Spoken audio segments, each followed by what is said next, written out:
Un'ottima annata per le uve rosse che amano il caldo, ma anche per quelle bianche che le aziende vitivinicole dei Colli Euganei raccolgono da una settimana a questa parte.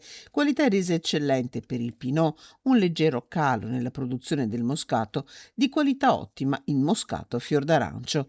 Giorgio Veronese gestisce un'azienda in Val Nogaredo. In questo vigneto dove stiamo raccogliendo adesso è l'uva glera catta di Venire Serprino.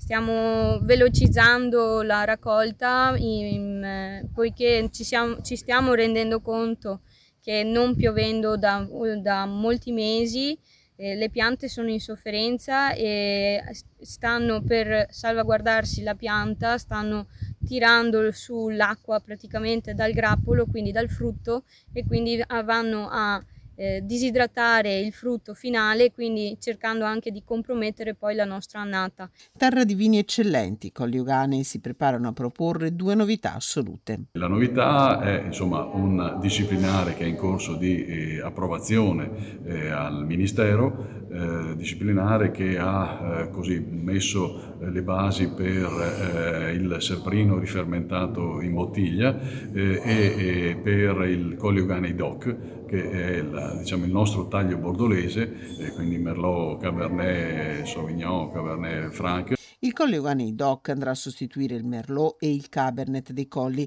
come proposta fortemente identitaria per quest'area di produzione. Dopo un'estate dove tutto il mondo agricolo ha dovuto fare i conti con la siccità, che in Veneto è stata mitigata dal lavoro dei consorzi di bonifica, gli agricoltori chiedono interventi strutturali. Servono assolutamente dei forti interventi per riuscire a garantire ai nostri agricoltori l'acqua, perché l'agricoltura non spreca l'acqua, ma la utilizza per fare del cibo sano. E questo è una cosa fondamentale per i nostri agricoltori, permettergli di continuare a vivere, di continuare ad avere un reddito dignitoso e continuare a fare quello che amano fare, quindi produzione per la nostra gente e per il nostro paese.